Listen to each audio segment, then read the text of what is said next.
For our COBT viewers, today is a whopper. We're so excited because Harold Hamm is with us. You know Harold as the executive chairman and founder of Continental Resources. He's been in the oil industry and the energy business all his life.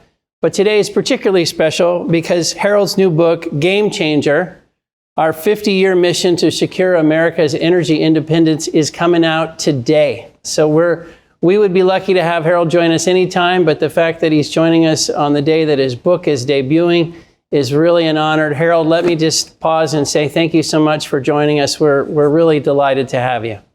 Well, I'll tell you what, Maynard, it's a joy. I'm just so glad to be with you. You do such a good job, and I'm very pleased to be with you, especially today.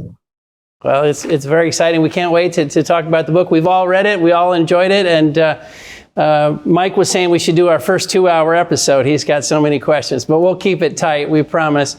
Mike, what would you tell us about the markets? It's earnings season, a lot going on right now before we jump in with Harold. Yeah, there is a lot going on. I think there's 30% of the S&P reports earnings this week, so it's going to be a very, very volatile week. So, just note that. I'd say from a long-term bond yield, I mean, economic numbers are coming in a little bit better than expected, and so you had the 10-year bond yield above 4%, so that's in the market right now.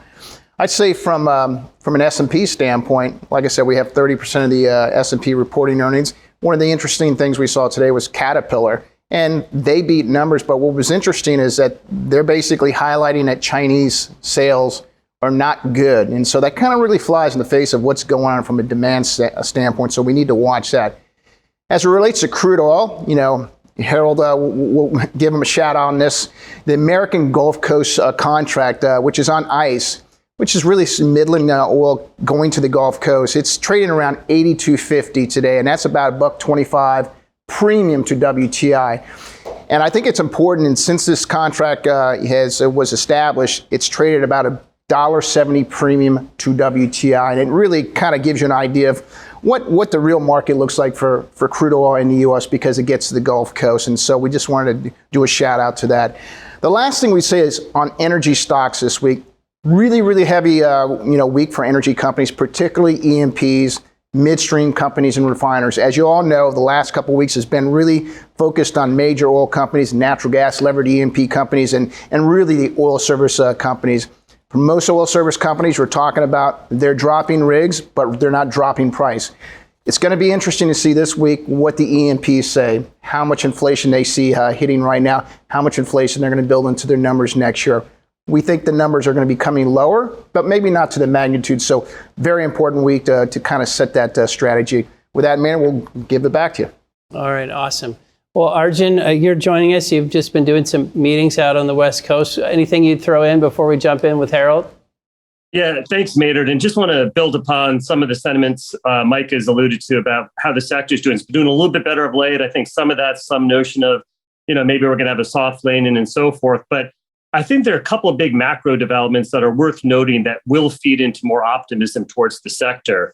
First is we are on track to obliterate these IEA net zero oil demand peaked in 2019 type scenarios. And so there was a call 2 years ago that oil demand peaked with COVID and that by 2030 it would be just 75 million barrels a day. Yet just last month, the IEA puts out a new update report talking about 105 million barrels a day. And I personally am at 107, 108.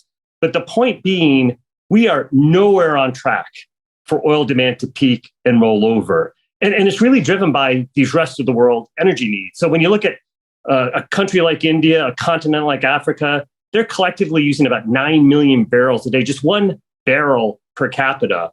Whereas in the US, we're using 20, in Europe, they're using over 10.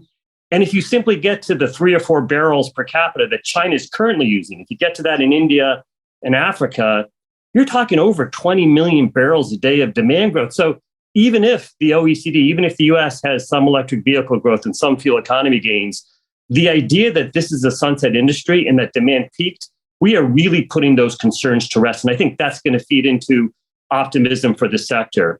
I think the other point you're seeing in earnings is, who knows if this oil correction is over from 120 to, I guess it got to the high 60s for WTI.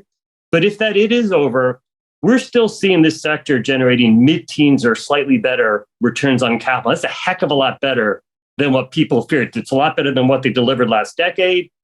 And relative to some who thought, well, maybe 2022 was a one-off peak.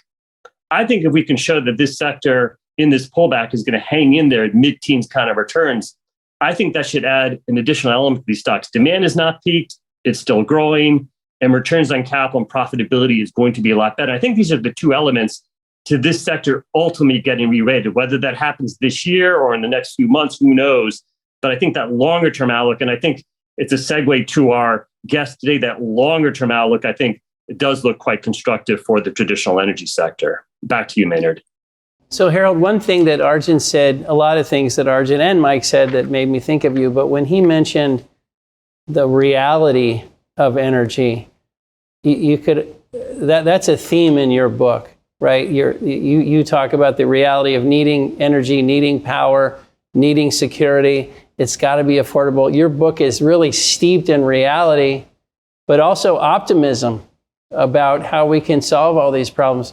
Do you mind just kind of start there with the spirit of the book and what led you to decide now is the time to write it? Yes, I think it's the perfect time to come out with the book. Everybody remembers peak oil and, the fact that we're supposed to peak out. Everybody even thought when COVID hit that we'd peaked out in demand. Well, we're seeing just the opposite. Oil is such a great fuel, oil and natural gas, that, demand keeps going up in the world for them. And we have so many people that, don't have access to enough energy. And they want more access. Arjun is right. They demand more. So anyway, it's going to grow instead of going down, and for a very good reason. And you touched on something else. Energy security is such a vital thing. We've seen that with the Russian invasion of Ukraine. How that means to America really means one thing when you think about it. Energy security means world peace in the world. And certainly from America's aspect, that's exactly what it means. So, my book, I hope, is refreshing in a lot of ways. It talks about energy renaissance, and it really tells the reader, a lot of whom doesn't know our business, exactly how we got here and what it took to do it. All the blood, sweat, and tears of people that, like myself, that pioneered it. Well, in the book, I should have mentioned up front, you started Continental in 1967. So when you think about all the changes that have happened in the energy world from 67 to the present, it's daunting. But one of the things that our team was talking about, Harold, is it became fashionable in the 2005 and 10 era to begin talking about perhaps there was a way for the U.S. to really change its supply-demand situation. You were talking about it in the 70s with gas, and in the 90s, you were already talking about the potential for American independence. Do you mind reflecting back on those years and some of the thoughts you were having and as you were trying to get people to listen to you? Yeah, it's kind of perhaps a lone voice in the woods, maybe at that time, but talking about energy independence and what we could do. But as soon as we saw, exactly what horizontal drilling would give us, the tight reservoirs, our ability to turn those on. And then later on, the shales themselves, first with gas and then with oil. And then start talking about energy independence so we could be independent as a country. And a lot of people would, kind of doubted that at the time. And then it started catching on. And then came the disparagers, the people that wanted to put down what we were doing. So they added the F word, the frackers, to us. And we used to be known as drillers, and now we're frackers. Well, not quite. So it had nothing to do with the most of the state's completions helped. It certainly did. But basically, the one thing that I wanted people to understand was horizontal drilling gave us this access, wellbore exposure, and all that really is what created this energy renaissance. That's the safest thing, for goodness sake. The eco pads, my goodness, it takes place a whole lot of pads, drilling pads all across the oil field. So it's a great thing. I think it's so far has been well received. We're like I said, on a book tour today in New York, and starting out to tell this story to all the people that don't know about our industry. So trying to be a good advocate for oil and gas, and this book will go a long ways to do that. Well, I think one thing we were struck by here, Harold, is that the book is full of energy knowledge and energy detail, but it's also your personal story. It's very readable. The reader gets to see what it was like for you growing up in Oklahoma with, I don't think you had power for the first 5 years of your life. So you talk about remembering when electricity came to your home, but it's a very personal story, but that makes it very readable. And then all that energy knowledge just kind of comes through in a really natural way because you lived it. Well, we did live it. I still remember REA coming over the hill, putting poles in the ground and stringing wire when I was a little boy. And, suddenly we could read at night and things like that. Before that, we couldn't, except, with a kerosene lamp. It made all the difference in the world to us. You can imagine how other people live today. We've been struck by it because there are a lot of energy minds and influential people in the world who talk about energy policy, but there are very few people of the prominence that you have who actually live without power, who actually truly understand it. The other thing that comes out in the book, Harold, is the 70s and how formative that was. I think for any of us who remember the 70s and the state of the U.S., the issues with the Mideast, the issues with inflation. For those of us who lived through it, you have something to recall, but at the same time, it was very informative, and it's kind of a lens to view today as well. Do you mind talking a little bit about your experience in the 70s and the lessons we learned there? No, I think we should. We've seen administration after administration fumble the ball on energy, and in the 70s was really remarkable. I mean, you start out, you got Richard Nixon that puts oil under price controls when it was $3.75 a barrel. As it went to $4, he got alarmed and put it under price control. Well, we know how that turned out. It was terrible. It was terrible for America.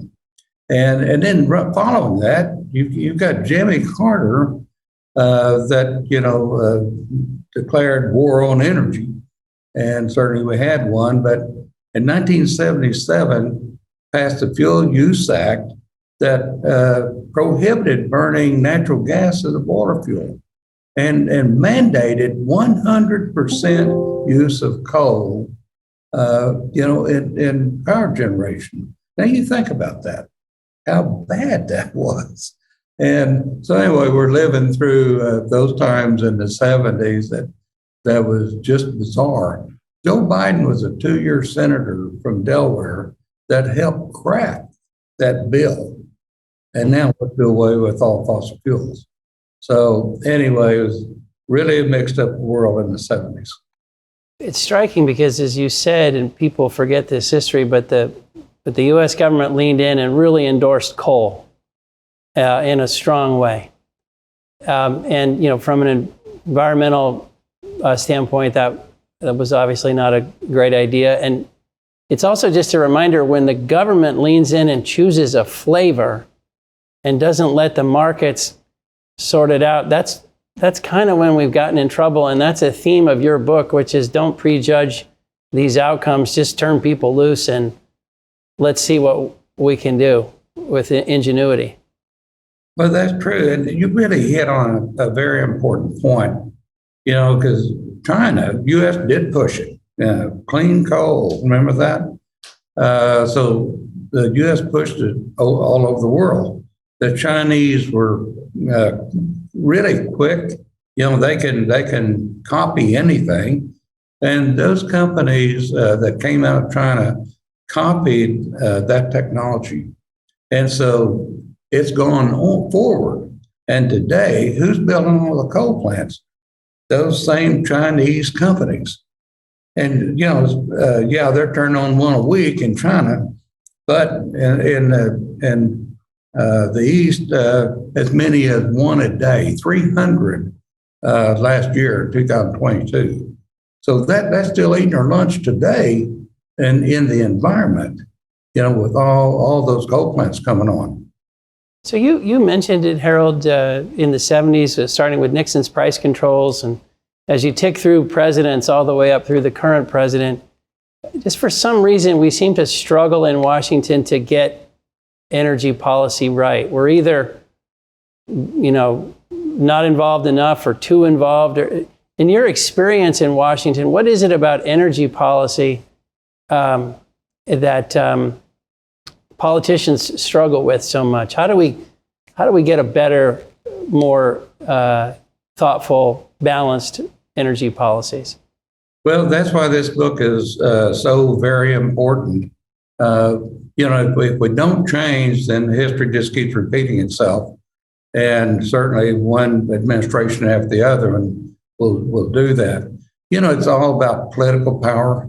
They look at us oil people and we're entrepreneurs, we're conservative business people, and they look at us as conservatives, and the left wants to, put us out of business. But we're not going away that easy. So anyway, they kind of forget that. But it's a very important book, and we're going to make sure that every politician has one of these in their hands, and hopefully they'll read it and learn from it, and we don't have to keep going through this cycle.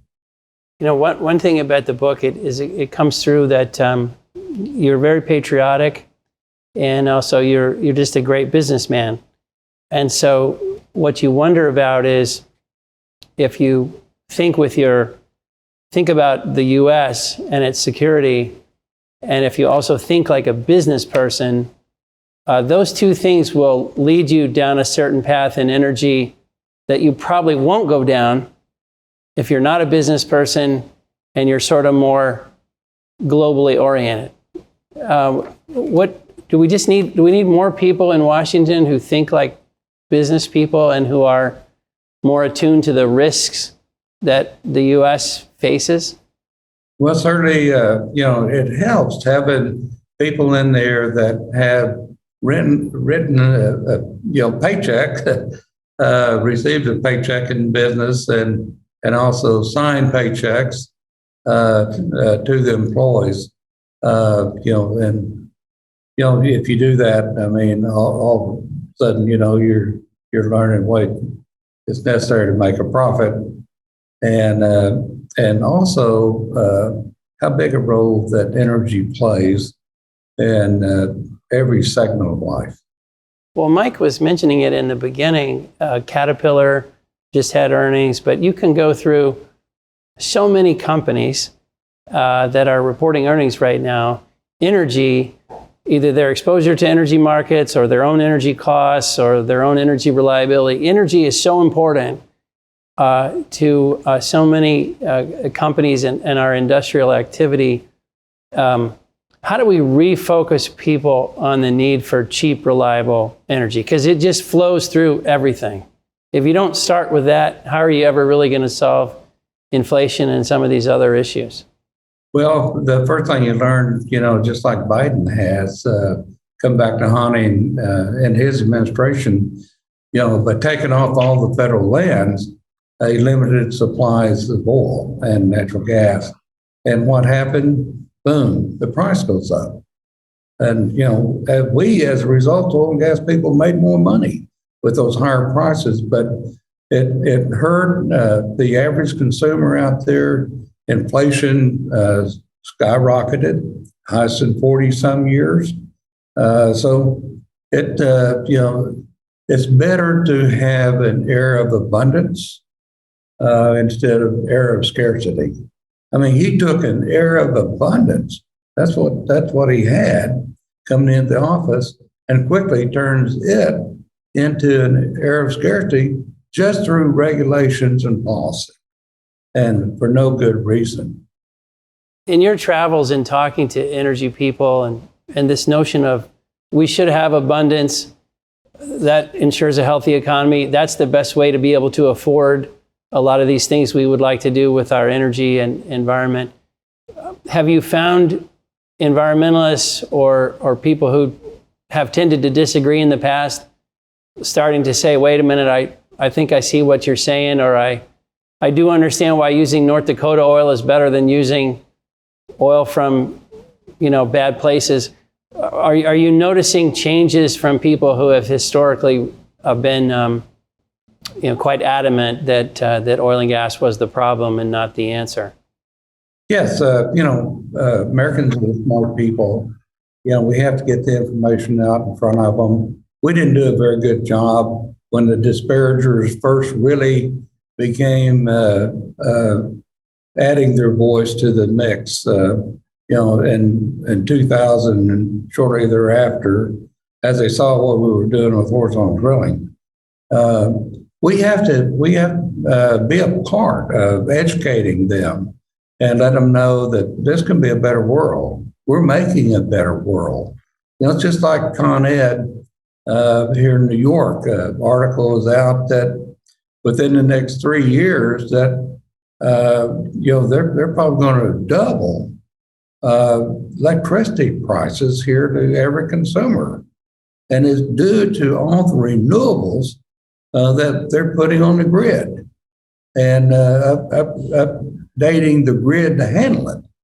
Wind and solar and all this, and that's not going to be very well received. We're going to double your electric bills, everybody in the city.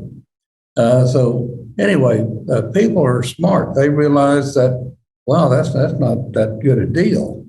And then, it's like Newsom want everybody in an electric car, but we got a power situation, don't plug it in.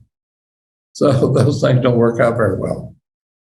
Harold, I mean, it was great reading your book, learning some things about you we didn't know. I didn't realize that you started out, your career in trucking, really. You moved on to oil service, and you mentioned a lot of people that are explorationists really started as oil services guys, so it gives you a unique perspective there. But anyways, you start, you're a private company for 40 years. Then you decide in 2007 that you're going to go public. I found it really interesting is as you're going public, as you're on that roadshow, you had some competitors around you drill some dry holes, and you had to make a really tough decision whether to go through with that or not. And you did, and that proved to be a great decision. Over the next 15 years, the stock did very, very well. And so you decided to, from a unique standpoint, to go back private again. So, that is really, really unique in the energy business. So I really want you to kind of discuss, why you decided to go private again, what the reaction from the employees was, what that has done for you, how that's unleashed maybe something that wouldn't have been there, being a public company. Sure, Mike. Well, it's obvious from your comments that you read the book. So that's good. I did start off in the service industry, and that got me started. I had to start somewhere. I had less than nothing when I first began. So we started out there, and it worked out, by being in all those services. Probably wouldn't have ever been able to do what we did with horizontal drilling had I not been a drilling contractor, in a drilling business, know what I could do with the iron itself. Highly deviated wells, below cities and everything that we were doing that not a lot of other people were probably doing. But anyway, and then, the public market worked for us. it certainly allowed us to get our arms around a huge part of the Bakken resource. And without that money, we could not have done it. It just would have been impossible. But that allowed us to do it by selling, stock on the market. And it was difficult. We had some really good explorationists that, kind of broke their pick out there on the west side and at a very inopportune time. So it didn't help. But anyway, and it was good times. The market was trading 8 to 9 times the forward earnings. It was good times. So it wasn't a bad time to go public. But recently you hadn't been getting paid that well post-COVID. 3 to 4 times maybe, and then still going through all the headache of being public. So we decided that it'd be a good time, to buy the 16% we didn't own, and so we did that. Stock market actually for our stock was at an all-time high, and so it's a good time to take those people out. They made a lot of money. They did real well. And they was happy. And our employees were happy. Instead of quarter to quarter, we could think 25 years ahead and what Continental was going to be and how it was going to work for the family going forward. So our employees breathed a big sigh of relief. And suddenly we had 20% more time to work. We didn't have to get ready for that next quarterly call. We didn't have to worry about those analysts, what they were talking about, what they were doing. We had 1 or 2 really big goals: pay down the debt, make it work for Continental. And so that's what we've been doing. But it's proven to be an opportune time. We're right on track where we thought we'd be. We've had some low prices and gas prices fell down and all that, but we were hedged well with natural gas, and which helped us, and some hedges on oil that helped us. And so we're in pretty good shape as a company, and our employees, and that's a big point. They had to be happy. They had to be in a positive mood, or we would have failed. So we're the company of choice in Oklahoma. People want to work at Continental and make a difference in the world. So that's really what we're doing with the book. We're trying to make that difference in the world that counts, and we've made a lot of those differences in the past, and we will in the future. And maybe just a follow-up on that, do you think that the public markets today, there's too much groupthink going on? And I would say groupthink from everyone's moving the same direction from the standpoint of we're not going to drill, we're going to basically return as much capital as possible. And is that a good thing or is that a bad thing? And how do you think that plays out over the next couple of years? And obviously that has a lot to do with commodity prices as well, but how do you think what would be your message to managements to get away from the groupthink, because over time it's going to prove valuable? I like the way your term groupthink. It's a lot better than herd mentality. So running with the herd. I think in this business, it's really been important to us. You always have to be a visionary. You just have to make yourself think ahead where you're going with the company and the people, the industry, and not just quarter to quarter, and not try to please everybody in the group. So it's maybe a character or quality that you just have to learn and stay with that commitment. To think way out there and not quarter to quarter. Harold, I might like to extend upon Mike's comments about avoiding groupthink and thinking about taking reasonable risk. And so, as you know, I have a belief that the energy needs for the rest of the world are substantial. And we can talk about new technologies. Hopefully they do ramp and scale, but we're going to be needing a heck of a lot of crude oil and natural gas. And I think you and I and all of us on this call share a belief it should come from America first.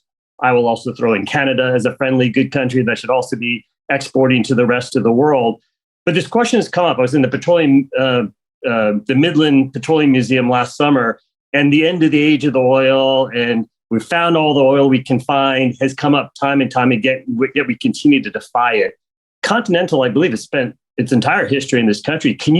Are you able to talk about the kind of opportunities you're seeing out there, especially now that you're private?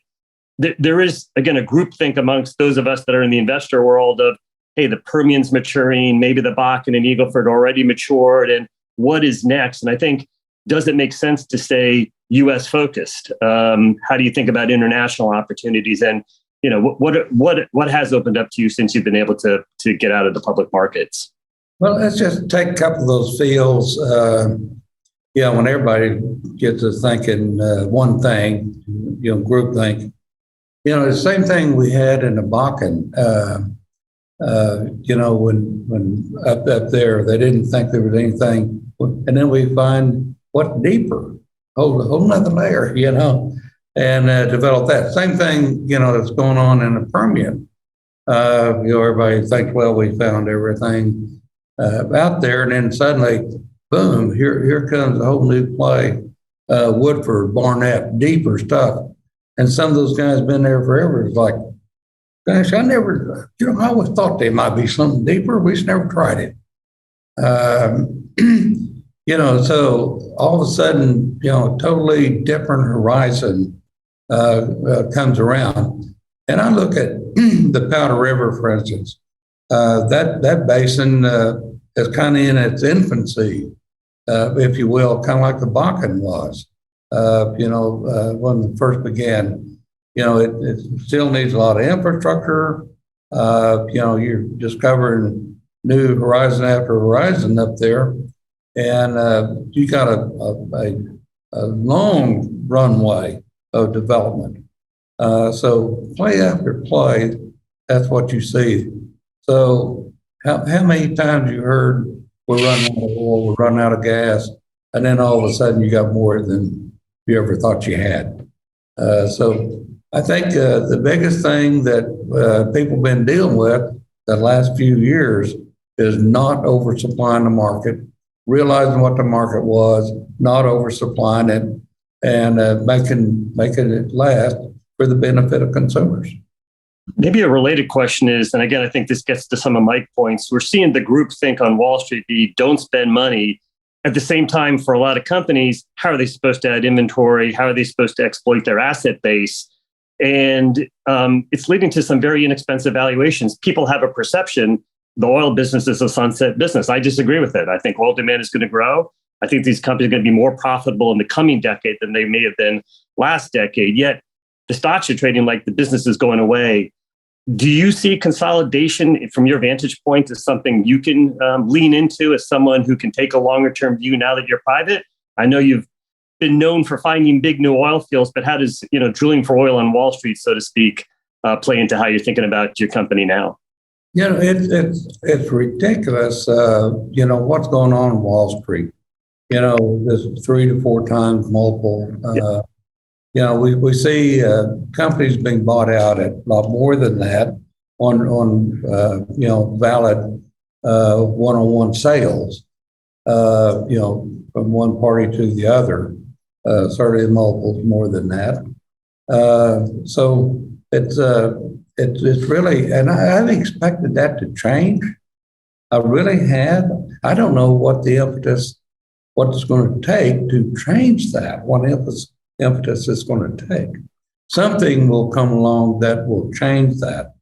So I don't know what it is yet. But anyway, there's been a lot of consolidation of the industry.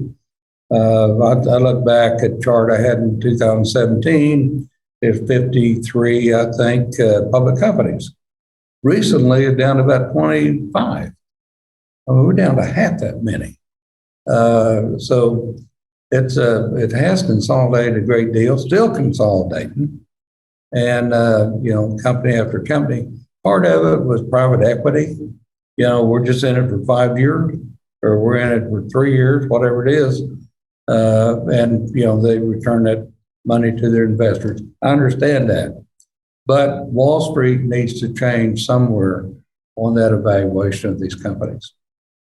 So, Harold, one question I was thinking as we were talking about a lot of companies, and the Continental was always been known for it's a low-cost operator, but it's a high science as well, and you created a great culture at the company. Do you mind just sharing some of your management tips from over the years on how you kept it lean, kept it fun, kept it forward-thinking, and built a very successful culture?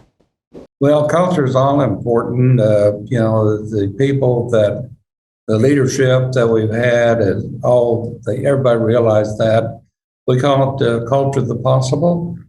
And we don't think anything's impossible. Impossible just takes a little bit longer to make it happen at Continental. But you touched on it, keep it fun. We think exploration is all the fun in the world, finding new things, finding the ancient wealth, that's here in the earth, and both oil and gas. And it's a great culture. We have great leadership. The young people that we have, the stars of Continental, they're so bright. It's just amazing. And they do such a wonderful job. And there's a lot of oil and gas out there to be found, and we have fun doing that.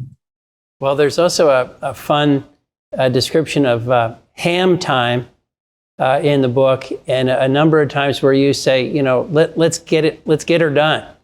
And you mind just talking about that culture, because every company needs to. We could probably all use a little more ham time as we approach things.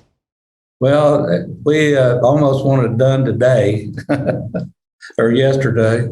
And so, yeah, everybody talks about ham time. It's just immediate almost. And so it's, different from the bureaucracies that we see in a lot of big companies. My door's always open. Doug's door's always open. We're open to ideas and make it happen real quickly. Do you think when you think about ham time, it comes through in the book, you're very opportunity oriented. There's an optimism, and you're always seeing a new chance to try something new or have a new idea. If you're opportunity oriented, you've got to move fast, right? You can't sit around and wait. Is that part of the way the mentality goes together? It is. What I've learned through the years is that you can have a great new idea that just comes to you out of left field, but I guarantee you that someone else is thinking about that same idea and getting ready to move right now. If you don't, they will. And so I've learned that over the years, and so it's that sense of urgency that we pass on to everybody in the company. That you got a great idea. We better move on today, and so that's really how it come about. So one of the things in the book has a lot of great charts with details on energy consumption by flavor and horizontal rigs versus vertical rigs, and just all the things that have been changing in our energy world. There's one we wanted to pull up because it's very stark, and it's something that the world kind of sort of knows, but it's so important and useful to talk about. We thought we just might highlight it with you, Harold, which is this is CO2 reduction from 2000 to 2021 by major industrialized countries. And that one at the top, the U.S., it's stunning what was achieved primarily through switching from coal to gas. Do you mind just talking about this point, and it's something you highlight, and do you think people really understand the success of principally the oil and gas industry, but also the power industry in switching to natural gas? Well, that's in millions of tons per year, and boy, you can see where it's come from and how much change that we've had here in the U.S. The energy renaissance, horizontal drilling, gave us almost an unlimited supply of natural gas.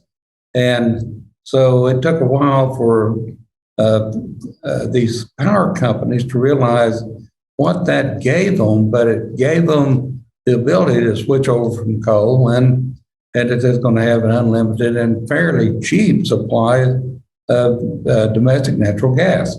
And so they've been doing that. And with that has come the cleanest air in the world is right here in America. And so, this knowledge needs to get around to everybody in the world. Those members of the Paris Accord that certainly need to be looking at this. But we have so many of them going the other direction. China, Pakistan, India, they've determined that they're going to use up all the coal they got. So it's not going in the direction that we needed to in the world. But we need to be proud here as American and oil and gas people as to what we've accomplished. So this is one of the better charts, of accomplishments here in the U.S. And certainly we need everybody in Washington, D.C. to understand what we've done. Do you have a view, Harold? Because we watch it with our show. We've had a lot of really interesting people come on, and one thing we're always curious about is why the world won't fully embrace natural gas as part of the solution to reducing emissions. We understand why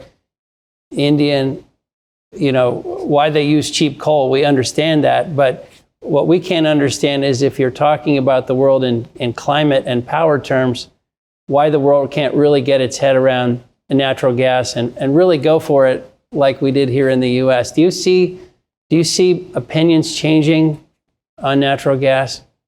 Well, I see opinion changing. Certainly, we're a very good example. The U.S., is a very good example of how this can change, and it's just going to take some time. It's also going to take some time to build out the infrastructure. We've been too much delay in building out the LNG infrastructure in this country. I mean, it shouldn't take forever to get approval on these LNG plants. We remember the 16 years it took to get a LNG plant approved through the Obama and these other administrations. It's just, that needs to move faster. And once we have that capacity, when we've gotten a lot of capacity today to furnish the clean burning LNG around the world, I think that's going to help. So we need more of that capacity built.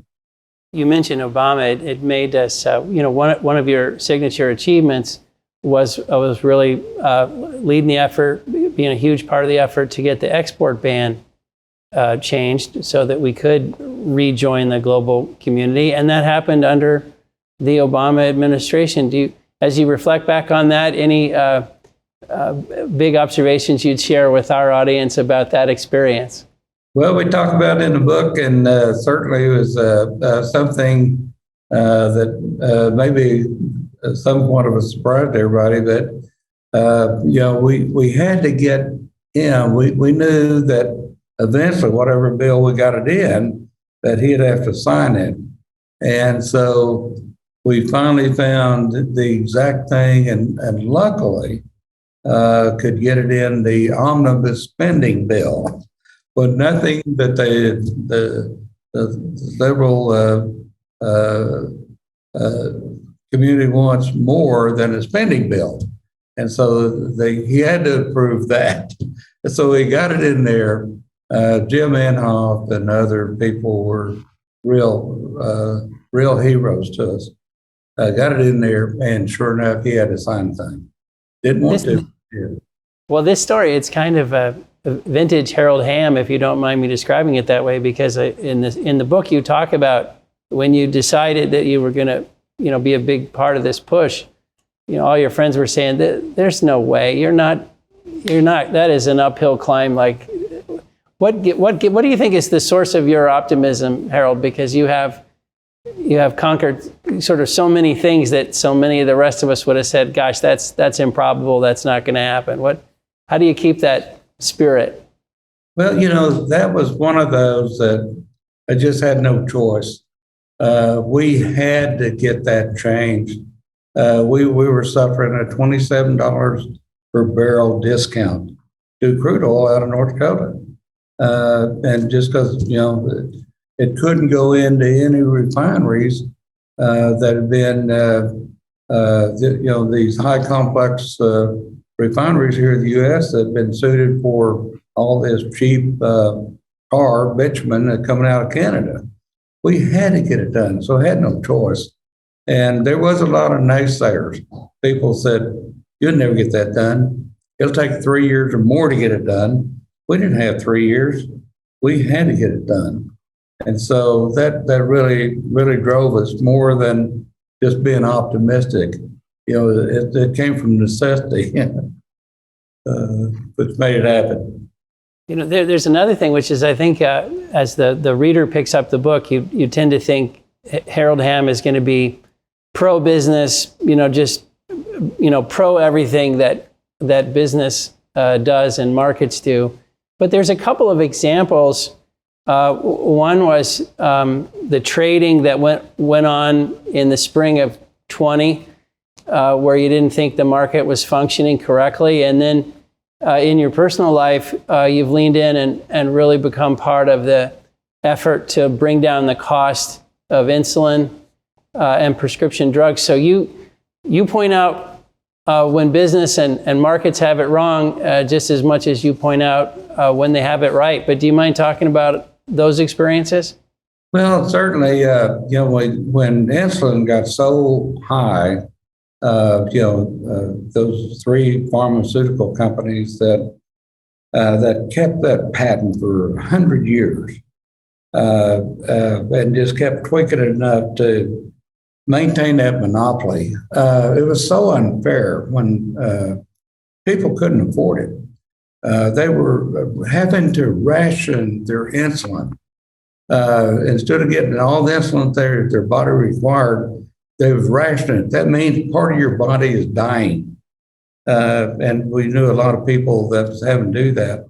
So taking them on and making everybody aware, doing the show on TV and everything to bring to everybody's attention, basically to force them and also work with Congress to force them to make that change. And they finally did. But, they would never have done it on their own. They'd never have done it without the pressure. So applying that pressure was very important. So we had some help, the TV work that we did, kind of drove them to make those changes.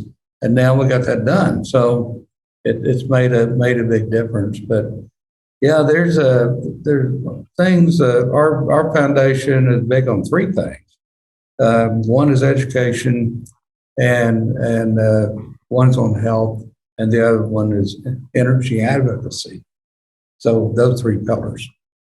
Yeah, Harold, maybe give me a little leeway here, but I kind of look at you as sort of the Tom Cruise of the energy industry. And the reason I say that is I didn't realize that you had been a pilot for many, many years before the board eventually said, yeah, let's do away with that.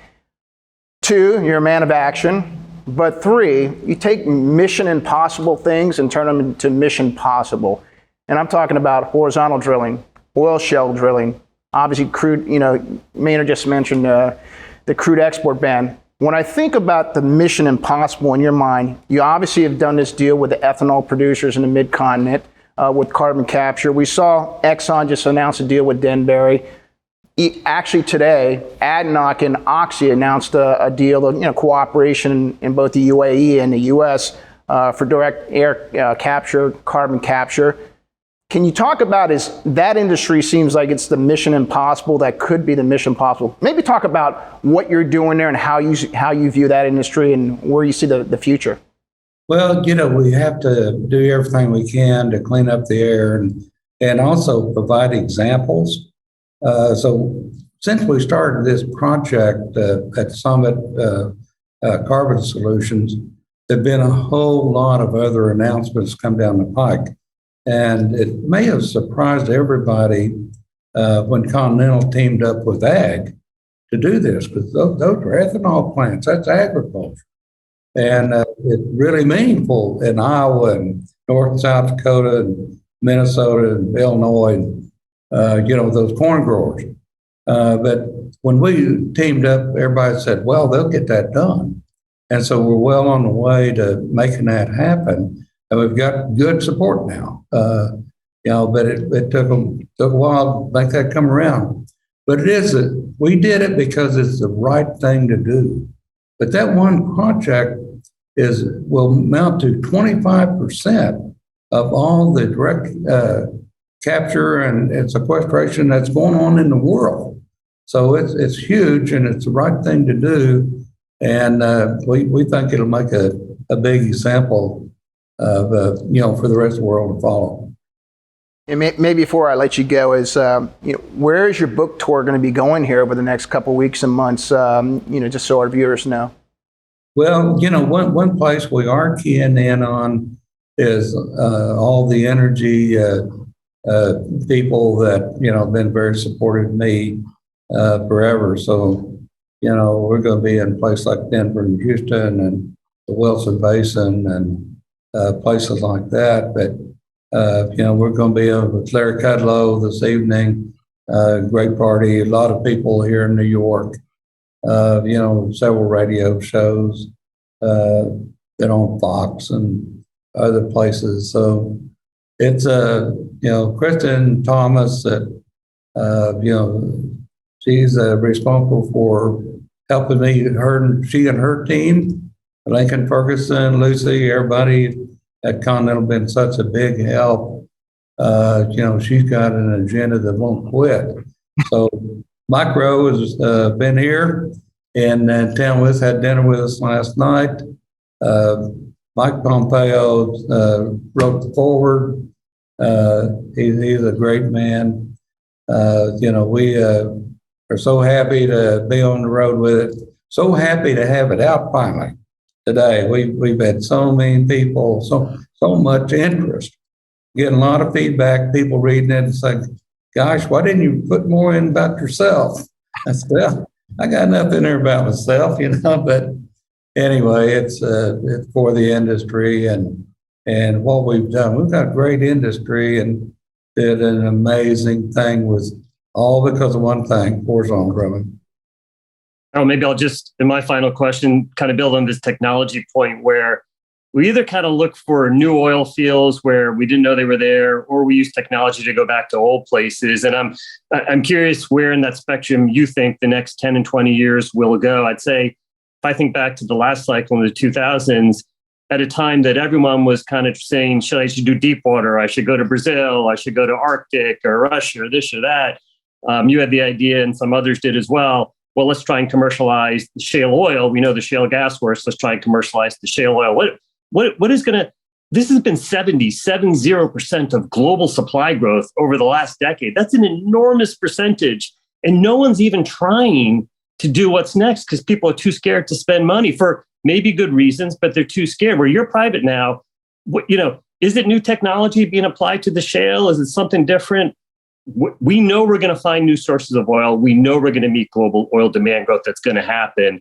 But you've got a lot of experience to do this over many decades. How do you see this sort of new basin, new plays versus technologies being what's going to get us to the next 10 and 20 years? I realize it's an unknown, but I'm curious your thoughts on this.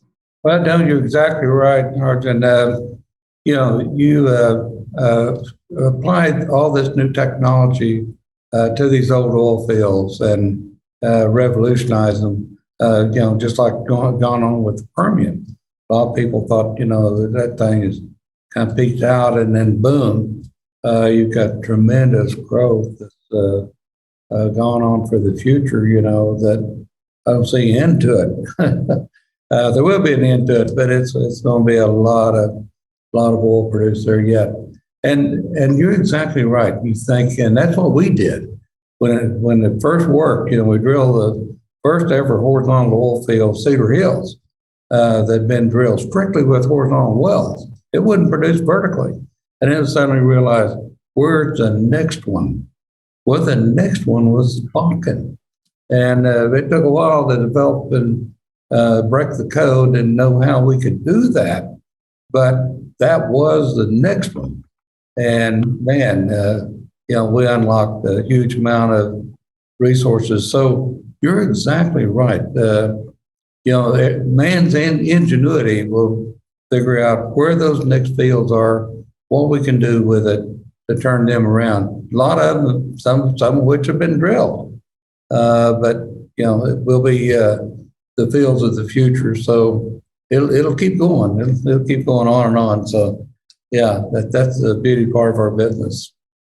Harold, it's hard to let you go because we've got so many more things we'd love to cover with you, but we'll just try to wrap it up. Maybe the one question that's been fascinating in this energy transition and policy debate that's been going on, particularly with the Biden administration, it's interesting the way government is just so involved, right? Like even if they're just providing incentives and not mandates, it's still a heavy level of involvement, and it starts to push investment in certain ways. Where, in your opinion, because you kind of touch on it in the book, it seemed like if there was one lesson from the 90s, it was that socialism doesn't work.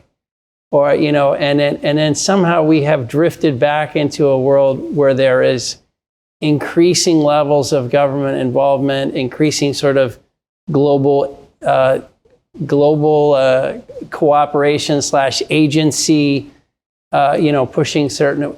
How do we get back to individuals and free speech and free markets and the things that worked for us for so long? Well, it just takes all the people in Washington, D.C. realize that, wow, here we are. We've been subsidizing wind for how long? I mean, there's no end to it. And and now we're doing the same thing with solar, wind, solar, whatever, electric vehicles. It just goes on and on and on. And, it's all on purpose to drive, everything one direction. And basically was to put oil and gas out of business. Well, I'm sorry, that didn't work. And it won't work in the future. So maybe this book will go a long ways and let everybody know that we've got ample supplies of oil and gas going to be around many, many decades. And in fact, the natural gas supplies of hundreds of years. And so get away from those policies, get away from socialism, that form of communism. Let's quit it. It doesn't work. Well, Harold, it's been a delight having you. We really appreciate it. Today's the big day, and then you've got many more days ahead. But we all love the book.